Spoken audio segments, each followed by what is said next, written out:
Hey family, I'm SNwadiei. I'm Habasu, helping your brothers and sisters in Africa. But no, I'm still in the U.S. for now. I have one more wedding to go to in August. We'll see if I get to go to that. Because August, this is the South.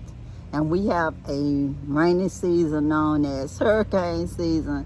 So I pray that all goes well. And I actually will be able to attend that wedding before getting on the plane and going back to the Gambia. Yes, I'll see. And I have to look at my visa too and make sure that I don't need to go there before then. Because I don't want my visa to not my visa, but my residency to expire. So I have to check that too. But anyways, at least I am done with my cousin's wedding. It was wonderful, y'all. I know I've shared it. I still think that YouTube is broken because it should have gotten lots of views by now. It's people are spraying money on there and they're beautiful. So should have had lots of more views. If you haven't watched it, please do. If you've never gone to a Nigerian wedding and see how they spree money, which is throwing the money up in the air while the bride and groom are dancing, please do. Y'all, I might be imagining an ants in my pants kind of thing, even though I have a wrapper on. So I just get up and talk instead. But anyways, like I was saying, my cousin got married on Saturday in Dallas, and that Dallas area anyway, one of the little suburbs of Dallas, and it was nice. And then they had the reception, and I went to that, and I was down to the wire, sewing my dress that I had decided to make because I needed a rose gold, because that was her theme. It's one of those Nigerian wedding things that when everybody in the family is wearing the same color or the same fabric, that you're related. So she was trying to do it, so I was trying too. So anyway, it's just unfortunate I had picked something like sequins and a Vogue pattern, no less, because the Vogue pattern is the one that was made for sequins. But anyway, I did learn something new. First thing I learned is don't do that again.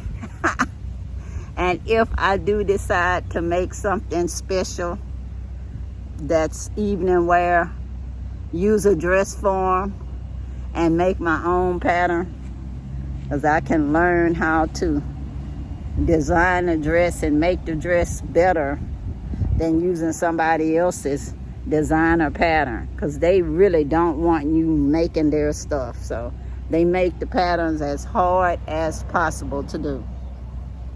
So anyway, a lesson learned. It did come out nicely, but it could have been better if I would have made it as a mock-up a time or two. But I didn't give myself enough time. It should have been a month working on it instead of 2 weeks, when I thought 2 weeks was a lot. But like I said, I did learn something new. But anyway, guys, how y'all doing? I hope y'all are doing fabulous. I just needed to get out of the house for a minute and sit down where I could have nature surrounding me. I'm feeling the breeze of the trees, listening to the birds, sitting on the grass, and I'm not feeling ants biting me now, so I guess I did a good move, at least for now. You never know when you're amongst Mother Nature what's gonna happen. So anyway, but guys, how y'all doing today? I hope y'all are doing fabulous, that physically you are well, and that mentally you are feeling fantastic. because mental health is one of those things that not addressed in most places in the world, are poorly addressed. So I'm just bringing that to awareness. And one of these days, I hope if someone needs help, that we know that we could actually get them some help without getting them exterminated, if you know what I mean, with the over-policing that we have in most countries. Instead of having a healthcare system, we have police that's not part of healthcare, and they're using them for that purpose. And things can go wrong. Lots of things can go wrong. Say what can go wrong will go wrong with just awful stuff waiting to happen. But anyway, guys, not to stay on nothing negative. Y'all know I like watching YouTube. I actually been addicted to the YouTube channels where I learn to sew. The guy that is designing actually helped me figure out that pattern. Because if he wouldn't have said how he made a drape on the back of the dress, I wouldn't have known how it was supposed to look. So it was quite helpful watching the YouTube videos. Now I just want to dress for him so I can make some outfits myself. Yeah, I'll be making African outfits of my own design. I have fabric waiting to be sewn. I was just afraid to let some people cut it, because some people cut and don't cut it in Muslim first. They don't make a pattern. They don't use a dress form. They just lay it on the floor and just cut it, y'all. And once it's cut, it cannot be undone. So I don't know who teach some people how to cut to make a dress for a person, but that is not it, y'all. Laying something on the floor and chopping it up without a dress form, without letting it hang on your client at least, is a bad idea. Cutting something on the floor that's flat and just being so loosey-goosey with the scissors scares me to death. That's why I brought some of my fabric back, because I didn't want it to get chopped up, because you couldn't put it back. It's like, I don't want to have to design all of these decorative quilts just to use up the fabric that was ruined, that was supposed to be used to make an outfit, So anyway, guys, let me know if y'all ever had an incident with somebody just chopping up your pattern. I mean, not your pattern, but chopping up your fabric when they were supposed to be designing something for you, and they used twice as much fabric because they wanted to design it differently than you envisioned. Some people like over-design stuff. I'm more of a simple kind of person.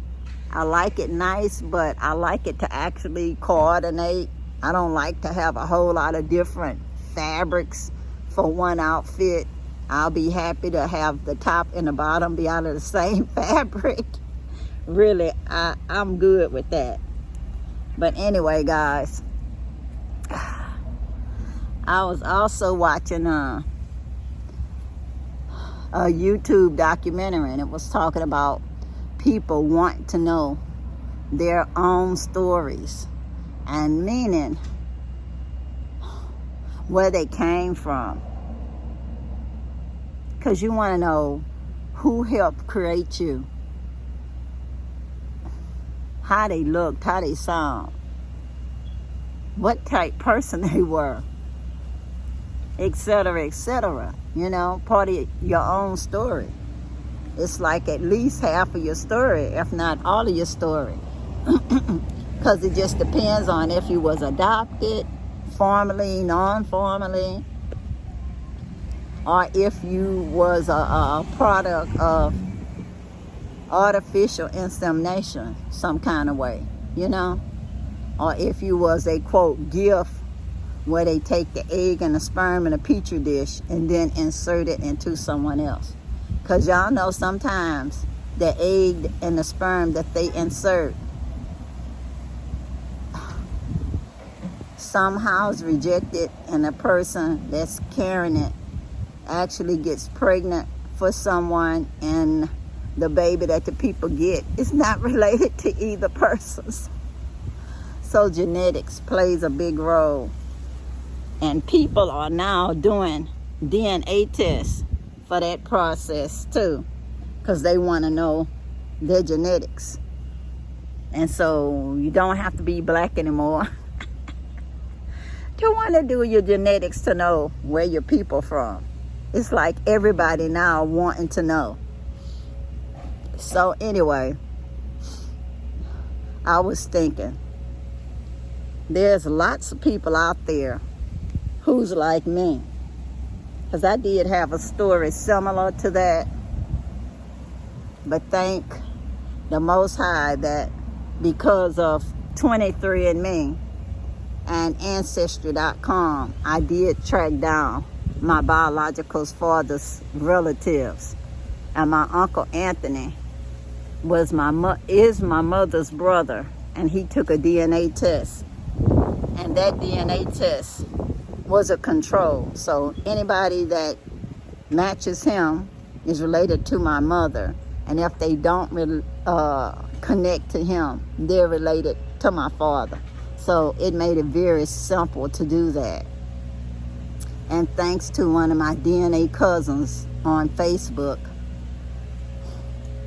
shout out to KG, I actually did that ancestry test that she suggested. It did open up a lot of doors to living relatives inside of the United States.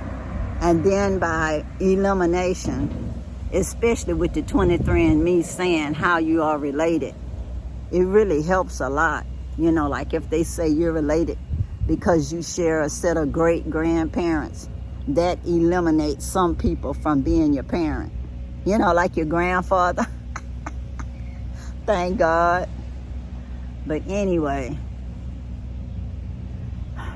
they was also talking about what I talk about a lot, secrets and lies. And in the case of the people that was looking for their biological sperm donor person,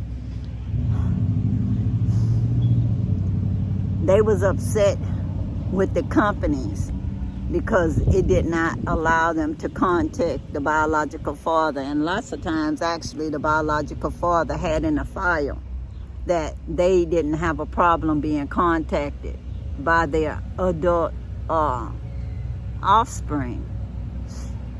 And weird, like some of them, the doctors that was doing all this fertility stuff actually implanted the women with their own sperm, y'all. Yeah, one of them has like at least 600 offspring that they know of, and they calling it the largest family in the world. So far, I had only tracked down one sister who had died long time ago, and I wasn't able to contact her son because my cousin, who's a little older than me, was saying they act funny, I gotta talk to him first. You know, everybody got weird idiosyncrasies sometimes, so you just say whatever, you know. It's good enough that I met who I met on his side of the family and got to know a little bit about him and learned how to research by going to the library and searching through the news, microfilm, and all of that, looking for obituaries and stuff. It was like so interesting, y'all. Doing research for genealogy is like finding puzzle pieces, and it's like puzzle pieces to you. So very rewarding. And even if I only physically made contact with one person, which is my cousin, I won't even say his name because he may not want me using his name, but he caught a plane from Chicago. Hey cousin, I can shout out to you without saying your name, you know who you are. And he came and met me, and we spent some time together. It was nice, y'all. It was like, I don't know, because he looked like me, but he didn't look like my relatives on my mama's side, you know? It's that part of you that don't look exactly like both sides, but you definitely look like both sides. So anyway, if I had a brother, I'm sure he would look like him. And he's very, very smart. And he's a kind person. So I felt like, yeah, he's family. He's my family. And the people that I used to think was my family, that was biological father's family, I ain't gonna lie, they wasn't nice at all. They were some mean people. I'm so glad I'm not really related to them. Oh, true story. But anyway, y'all, my daddy was a good person. He did all kind of cool stuff. By the time he was 22, he got a interscholastic scholarship from Howard University. He took pre-med. Then later, I don't know when, as young as he was, he won a colored Texas wrestling championship in Galveston, Texas at the City Auditorium. I sure wish somebody finds a poster with his picture on it, or somebody finds it in a little photo album, you know, a picture of him. Because one of my cousins in California was supposed to be looking for his picture, you know, as an adult, but she never got around to it. You know how people are. Everybody different, y'all. They promise, and then I guess some people just forget. You know, she is older than me, y'all. So anyway, I'm just glad I have the little high school picture. But with him being in a car wreck at 22, I don't think he would look that much different from 20 to 22, other than he might have been built more buff from wrestling, and he might have been buffed, and he might have aged a little bit, you know, would look more like an adult, because at 18 you look like a baby. And to me, when I see people's pictures in their 20s, they still look like a baby to me, because I'm 68 now. So my daddy seems like my baby daddy. Oh, some of my grandchildren are older than 22, you know? So anyway,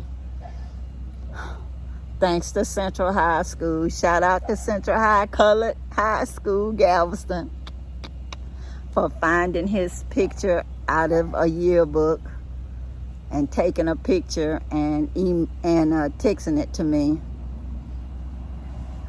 I'll be eternally grateful to them. I will, always. Because of them, I have a physical picture of my dad, and not just a picture inside of my head, or just say a picture of my cousin and just have to imagine my daddy must have looked something like him. But my cousin is an adult, you know, and he's older than 22. So, of course, his hair is not like my dad's. My dad had hair like a little short afro or something. And he was chocolate, y'all. Pretty and chocolate.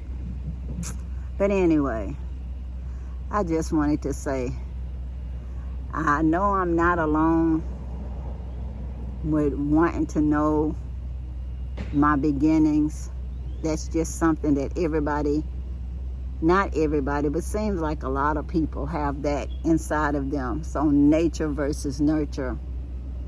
And that if you do know somebody's history, you're not doing them a favor by making up one and giving them one.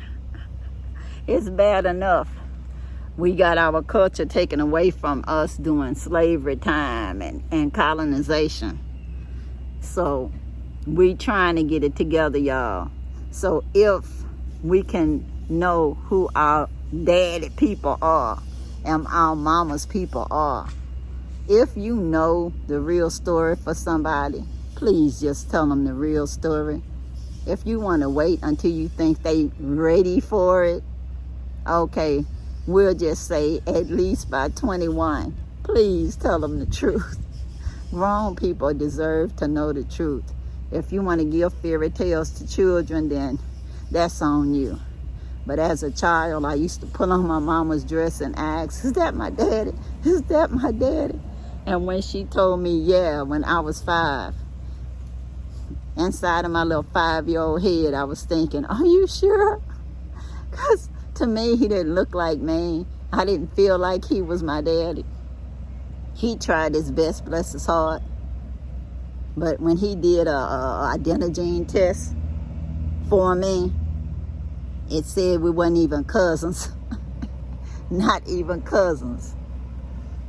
And when I asked him how come he acted so funny when I was growing up, he said, because I didn't think you was none of mine. He was right. He was right. And maybe he wanted to prove that he was a man by saying he had a child, even though he never had any. Never had any. Like I said, bless his heart. He just must have been truly, truly infatuated with my mama to agree to her story that she stuck to until she went to the next place, you know, amongst the ancestors. But anyway, all I want to say is just tell the truth, guys. The truth trumps a lie any day. People deserve the truth. You may think it'll hurt them, but it won't. It'll make them stronger. It will make them stronger. I know everybody has a reason for what they do, and I'll never know my mother's reason. All I can do is just imagine, because I can't bring her back and ask her. And I asked her enough when she was alive. If she'd have wanted to tell the truth, she would have. Or at least another alternative fact. But anyway, guys, that's all I want to say. It seems to be a universal thing still. Like I say, people are the same everywhere. That folks like to manufacture these stories to tell folks that you just have to keep up that same story when you could just tell the truth for once and for all, and you wouldn't have to think of what else to say next. It wouldn't even be the same for us, because we wouldn't have to be doing all this searching everywhere. We would have already had our answers to begin with, and could have saved ourselves a lot of time and money, because those DNA tests cost money, and all that research at the library and online and all of that would have been eliminated if somebody would have just told the truth to begin with. You know, the truth to begin with. But anyway, y'all, I'm just saying, I love being here. It's true. I love telling my stories. To who? To you guys. One of my subscribers told me that they happy that they found me. They said YouTube unsubscribed them from me. I told y'all guys, YouTube is broken. I don't know what's wrong with it, because it should not unsubscribe anybody from anybody's channel, you know? And I know more people should be seeing what I'm posting. Like I said, my cousin's wedding was wonderful, and they had the money spree and everything, and I know I used the correct tag words and all of that, and not enough people are watching it. So I know that that algorithm is broken, but it's nothing I could do to fix it. All I can say is, if whatever I says is of any value to you, please, what? Subscribe, like, comment down below. Not no private messaging me on some other social media. No worrying about email or none of that. Just simply comment, y'all, because then YouTube will know through their algorithm that people are contacting me, you know, making comments. So you subscribe, like, share, comment down below on YouTube, guys. Do not try to contact me on no other social media and no messenger service, because I have thousands of friends on those other media, thousands, and it's no way I can individually contact anybody through messenger. I just use that for my friends I personally know and my family members. You know, I got a limit as a human being. Like I said, whatever comments y'all make, please make them respectful. I'll try to make mine respectful. Don't take nothing personal. Just accept that I see you. That's what my comments are about. That I see your comment. That's all. I see your comment. I'm a human being, y'all. And y'all know I ain't getting 10 cents for this. Nothing. I get nothing for YouTube. I just like telling my stories to y'all. That's all. So please enjoy my stories. See that I'm a 68-year-old human being and that I'm doing the best I can. I try to edit as best I know how and upload the best I know how. Sometimes it seems to take hours before they even accept a video, and sometimes it don't get uploaded at all.